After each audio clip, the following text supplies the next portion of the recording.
दुनिया का सबसे बड़ा मूर्ख वो है जो अपने घर की तिजोरी का कोड चोर को खुद बताता है, और आप यही गलती हर रोज कर रहे हैं। आप जिसे रिश्तेदार समझकर अपनी खुशियां बता रहे हैं, असल में आप उन्हें अपनी खुशियों को नजर लगाने का निमंत्रण दे रहे हैं। आज मैं आपको वो 5 बातें बताऊंगा जो अगर आपकी जुबान पर आई तो आपकी तरक्की का मातम बनते देर नहीं लगेगी। चाणक्य कहते थे, सांप को दूध पिलाना सिर्फ अपना ही विष बढ़ाने के समान है। अगर अपनी हंसी और खुशी प्यारी है तो यह वीडियो अंत तक देख लेना।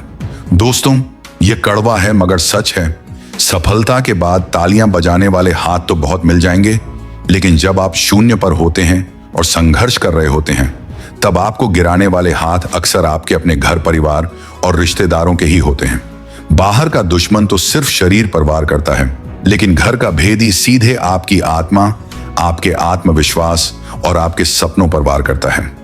आज हम जिस डार्क नीति की बात करने जा रहे हैं वो कोई किताब में लिखी हुई कोरी बातें नहीं है।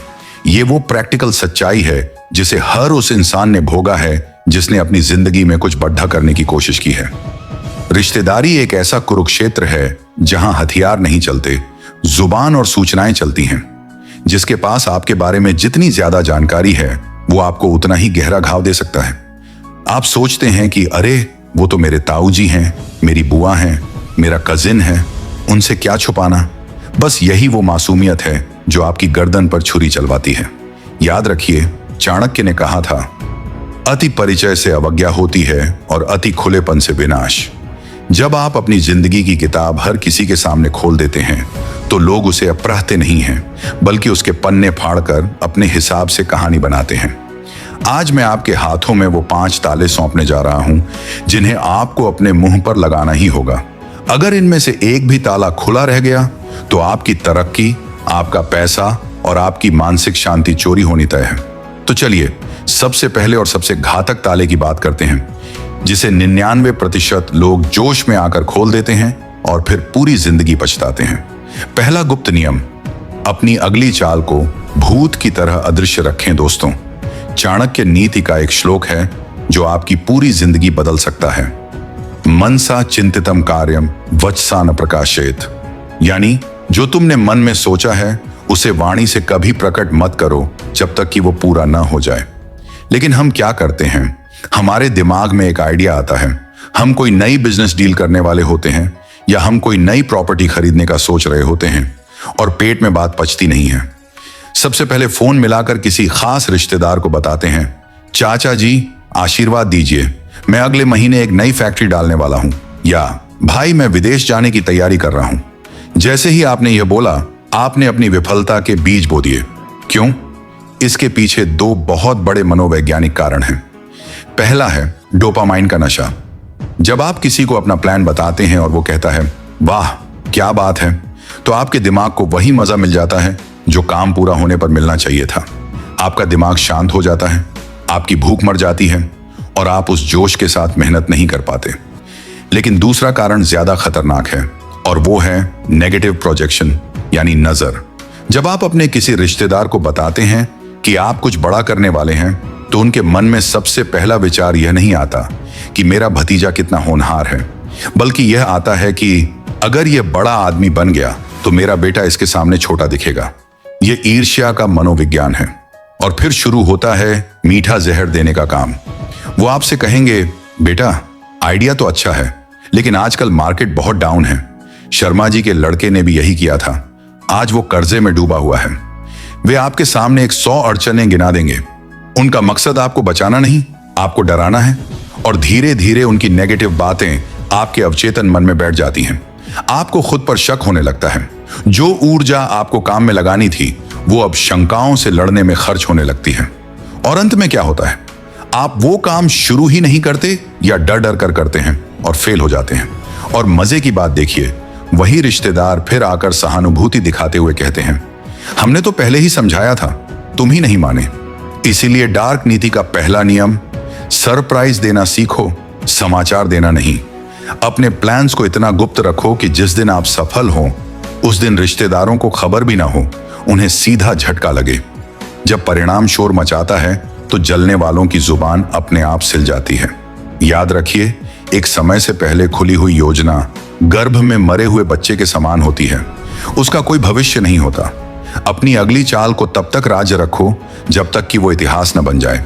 लेकिन दोस्तों, अगर आपको लगता है कि सिर्फ प्लान छुपाना काफी है, तो आप बहुत बड़ी गलतफहमी में हैं, क्योंकि जो अगली चीज मैं बताने जा रहा हूं वो प्लान से भी ज्यादा नाजुक है। प्लान टूटे तो नया बन सकता है, लेकिन अगर आपने ये दूसरी चीज बता दी तो वो आपकी रीढ़ की हड्डी तोड़ देंगे। और यह वो गलती है जो हम अक्सर भावुक होकर अपना समझकर कर बैठते हैं। दूसरा गुप्त नियम, अपनी कमजोरी और दुख का विज्ञापन बंद करें। इंसान की फितरत है कि जब वो दुखी होता है तो उसे एक कंधा चाहिए होता है। घर में क्लेश हो रहा है, पत्नी से नहीं बन रही, बच्चों ने नाक में दम कर रखा है, या आप किसी कानूनी पचड़े में फंस गए हैं। ऐसे नाजुक वक्त में हमें लगता है कि चलो बड़े मामा जी से बात कर लेते हैं, वो बुजुर्ग हैं, कोई रास्ता दिखाएंगे, या अपनी कजिन सिस्टर से शेयर कर लेते हैं, मन हल्का हो जाएगा। रुक जाइए, यहीं आप अपनी मौत के वारंट पर साइन कर रहे हैं। चाणक्य कहते थे, अपने दर्द का प्रदर्शन कभी मत करो, क्योंकि दुनिया के पास मरहम कम और नमक ज्यादा है। जब आप किसी रिश्तेदार को अपनी कमजोरी या घर का क्लेश बताते हैं तो उन्हें दुख नहीं होता, उन्हें कंटेंट मिलता है, उन्हें मसाला मिलता है। आप रोते हुए उन्हें अपना दुखड़ा सुनाएंगे, वो बड़े ध्यान से सुनेंगे, शायद 2-4 आंसू भी बहा दें, आपके सिर पर हाथ भी फेर दें। लेकिन जैसे ही वो आपके घर से बाहर निकलेंगे, आपका वो दुख ब्रेकिंग न्यूज बन जाएगा। अगले दिन पूरे खानदान को पता होगा कि फलाने के घर में क्या चल रहा है। और जो बात आपने सहानुभूति पाने के लिए बताई थी, वो अब आपके चरित्र हनन का हथियार बन जाएगी। सोचिए, कल को जब आप संभल जाएंगे, सब ठीक हो जाएगा, आप तरक्की कर लेंगे, तब भी रिश्तेदार आपकी उस पुरानी कमजोरी को याद रखेंगे। जब भी आप सिर उठाएंगे, वो दबी जुबान में कहेंगे, अरे छोड़ो इसकी बातें, इसके घर के हालात हमें पता हैं, रोता हुआ आया था हमारे पास। वो आपकी उस एक कमजोरी को आपकी पूरी पहचान बना देंगे। खासकर अगर आपकी कोई बुरी आदत है, कोई डर है, या अतीत की कोई गलती है, उसे कब्र में ले जाना पसंद करो, लेकिन रिश्तेदारों को बताना नहीं, क्योंकि दुश्मन आपकी ताकत पर वार करता है, लेकिन रिश्तेदार हमेशा आपकी दुखती रग पर वार करते हैं। अगर उन्हें पता चल गया कि आपको अपमान से डर लगता है, तो वो जानबूझकर भरी महफिल में ऐसी बात छेड़ेंगे जिससे आप अपमानित महसूस करें। अगर उन्हें पता चल गया कि आप भावनात्मक रूप से कमजोर हैं, तो वो आपको इमोशनल ब्लैकमेल करके अपना काम निकलवाएंगे। एक राजा या एक सफल व्यक्ति वही है जो बाहर से पत्थर जैसा सख्त दिखे, जिसके चेहरे को देखकर कोई यह न बता सके कि इसके अंदर तूफान चल रहा है या सन्नाटा। अपनी जंग खुद लड़ना सीखो। दीवारों के भी कान होते हैं, और रिश्तेदारों के कान तो रडार की तरह होते हैं, जो सिर्फ नेगेटिव सिग्नल पकड़ते हैं। अब आप सोच रहे होंगे कि ठीक है, प्लान नहीं बताएंगे, दुख नहीं बताएंगे, तो क्या सिर्फ अच्छी बातें बताएं? नहीं दोस्तों, यही तो असली खेल है, क्योंकि जो तीसरी बात है वो आपकी जेब और आपकी औकात से जुड़ी है। और यकीन मानिए, जिस दिन आपने इस तीसरे नियम को तोड़ा, उस दिन से आप उनके लिए इंसान नहीं, बल्कि एक ATM मशीन बन जाएंगे। ये वो जाल है जिसमें फंसकर अच्छे अच्छे अमीर लोग भी सड़क पर आ गए हैं। तीसरा गुप्त नियम, अपनी असली आमदनी और बैंक बैलेंस को टॉप सीक्रेट रखें दोस्तों। पैसा एक अजीब चीज है। अगर आपके पास नहीं है तो रिश्तेदार आपको बेचारा मानकर छोड़ देते हैं, और अगर आपके पास बहुत है तो वो आपको शिकार मानकर घेर लेते हैं। हम भारतीयों में एक बहुत बुरी आदत है, दिखावा। नई गाड़ी ली, नया घर लिया, बोनस मिला या लॉटरी लगी, सबसे पहले हम अपनी खुशी का ढिंढोरा पीटते हैं। और गलती से अगर किसी ने पूछ लिया, और भाई पैकेज कितने का लगा, या कमाई कैसी चल रही है, तो हमारा सीना चौड़ा हो जाता है। हम गर्व से वो आंकड़ा बता देते हैं। बस यहीं आपने अपने पैरों पर कुल्हाड़ी मार ली। चाणक्य ने अर्थशास्त्र में साफ लिखा है, धन की रक्षा भी धन कमाने जितनी ही महत्वपूर्ण है। जैसे ही रिश्तेदारों को आपकी असली कमाई का पता चलता है, उनके दिमाग में एक कैलकुलेटर चलने लगता है। वो आपकी मेहनत, आपका संघर्ष, आपके खर्चे नहीं देखते, वो सिर्फ बचत देखते हैं। अगर आपने बताया कि आप 1 लाख महीना कमाते हैं, तो उनकी नजर में आप अमीर हैं। अब अगर कल को उनका कोई काम अटका, कोई छोटा मोटा खर्च आया, या किसी को उधार चाहिए हुआ, तो वो सबसे पहले आपके दरवाजे पर आएंगे, और आप मना नहीं कर पाएंगे। क्यों? क्योंकि उन्हें पता है कि आपकी जेब में पैसा है। अगर आप मना करेंगे तो आप घमंडी और कंजूस कहलाएंगे, और अगर आप दे देंगे तो वो पैसा कभी वापस नहीं आएगा, क्योंकि उनकी नजर में तुम्हें क्या फर्क पड़ता है, तुम तो बहुत कमाते हो। इससे भी बुरा यह है कि जब उन्हें पता चलता है कि आप उनसे ज्यादा कमा रहे हैं तो वो तुलना की आग में जलने लगते हैं।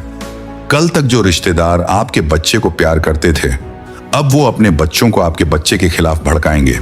वो आपकी लाइफस्टाइल में कमियां निकालेंगे। अरे पैसा तो आ गया पर संस्कार नहीं आए जैसी बातें शुरू हो जाएंगी। इसलिए डार्क नीति का तीसरा नियम, हमेशा अंडरप्ले करो। अगर आप लाख कमाते हैं तो ऐसा जाहिर करो कि बस गुजारा हो रहा है। अपनी गाड़ियों, अपने ब्रांडेड कपड़ों और अपनी लग्जरी का प्राइस टैग रिश्तेदारों के सामने मत खोलो। जब वो पूछें कैसा चल रहा है तो मुस्कुरा कर कहो, बस कट रही है, महंगाई बहुत है, खर्चे पूरे नहीं होते। याद रखिए, एक रोते हुए इंसान से कोई उधार नहीं मांगता और एक गरीब दिखने वाले इंसान से कोई नहीं जलता। अपनी समृद्धि को रहस्य बनाकर रखो। उन्हें अंदाजा लगाने दो, उन्हें कयास लगाने दो, लेकिन सच कभी मत बताओ। जिस दिन वो आपकी नेटवर्थ जान गए, उस दिन से आपकी सुरक्षा और शांति दोनों खतरे में पड़ जाएगी। चौथा गुप्त नियम, अपने दान और मदद का गुणगान कभी न करें। यह बात थोड़ी अजीब लग सकती है, लेकिन यह चाणक्य की कूटनीति का सबसे गहरा हिस्सा है। हम अक्सर जोश में आकर या अपनी उदारता साबित करने के लिए रिश्तेदारों को बता देते हैं, अरे मैंने तो रमेश की बेटी की शादी में 50,000 दिए, या मैंने तो अपने उस दोस्त को डूबने से बचाया। हमें लगता है कि इससे हमारी इज्जत बढ़ेगी, लोग हमें दानवीर कर्ण समझेंगे, लेकिन हकीकत में आप अपनी कब्र खोद रहे होते हैं। जब आप रिश्तेदारों को बताते हैं कि आपने फलां की मदद की है, तो आप अनजाने में 2 संदेश भेज रहे होते हैं। पहला, मेरे पास फालतू पैसा है, और दूसरा, मैं आसानी से पिघल जाता हूं, मुझे बेवकूफ बनाकर या इमोशनल करके लूटा जा सकता है। रिश्तेदार यह नहीं सोचते कि आप दयालु हैं, वो सोचते हैं कि आप सॉफ्ट टारगेट हैं। वो सोचेंगे, जब इसने रमेश की मदद की जो दूर का है, तो मेरी मदद क्यों नहीं करेगा, मैं तो सगा हूं।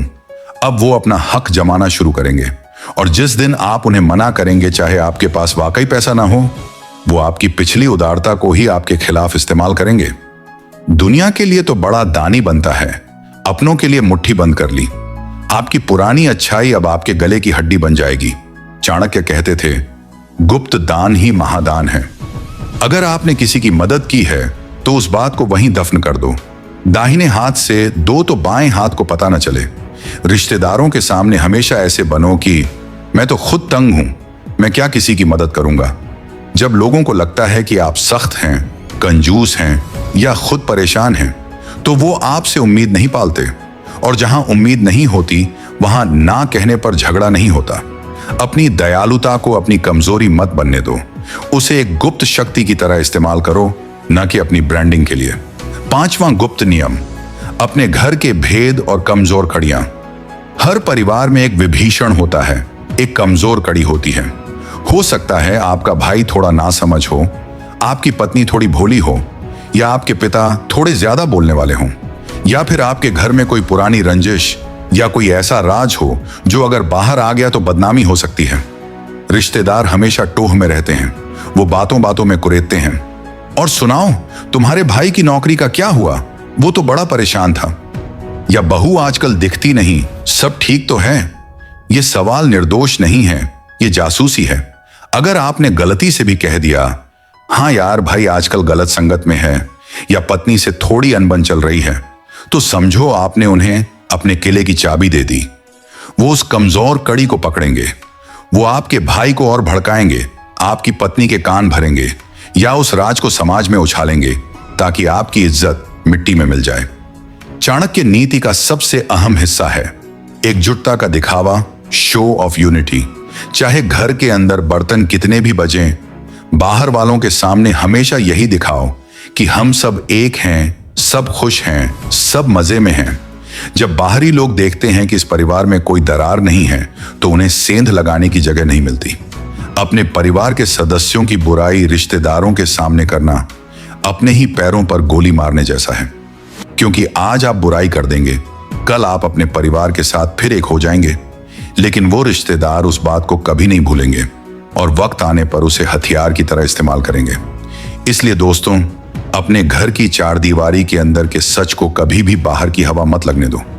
एक बंद मुट्ठी की तरह रहो, जिसमें ताकत भी है और राज भी। निष्कर्ष, रहस्य ही शक्ति है। तो दोस्तों, यह थी चाणक्य की वो 5 गुप्त नीतियां। अपनी अगली चाल छुपाओ, अपना दुख और कमजोरी छुपाओ, अपनी असली कमाई छुपाओ, अपनी उदारता का ढिंढोरा मत पीटो और अपने घर के भेद गुप्त रखो। याद रखिए, रिश्तेदार बुरे नहीं होते, लेकिन ईर्ष्या और स्वार्थ इंसान को अंधा बना देते हैं। जब आप एक खुली किताब बन जाते हैं तो आप अपनी शक्ति उन्हें सौंप देते हैं, लेकिन जब आप एक रहस्य बन जाते हैं तो आप पावर अपने हाथ में रखते हैं। एक रहस्यमयी इंसान से हर कोई डरता है, उसका सम्मान करता है और उसके बारे में सोचता रहता है। आज से ही अपनी जुबान पर ताला लगा लीजिए। लोगों को सिर्फ परिणाम देखने दीजिए, प्रक्रिया नहीं। जब वो आपकी तरक्की देखें तो हैरान रह जाएं, उन्हें समझ ही ना आए कि यह कब हुआ, कैसे हुआ। यही आपकी असली जीत है। अगर आप आज से इन 5 तालों को लगाने का वादा करते हैं तो कमेंट बॉक्स में लिखें, आई एम अ मिस्ट्री। यह संकल्प आपको याद दिलाएगा कि आपको अपनी शक्ति किसी को नहीं देनी है। और अगर आप जानना चाहते हैं कि वो कौन से संकेत हैं जिनसे पता चलता है कि कोई रिश्तेदार आपसे जल रहा है और आपके खिलाफ साजिश कर रहा है, तो इस वीडियो को लाइक करें और अगले वीडियो का इंतजार करें, क्योंकि अगला वार और भी गहरा होगा। तब तक के लिए खामोश रहिए, काम करते रहिए और अपनी दुनिया को अपनी शर्तों पर चलाइए। जय हिंद।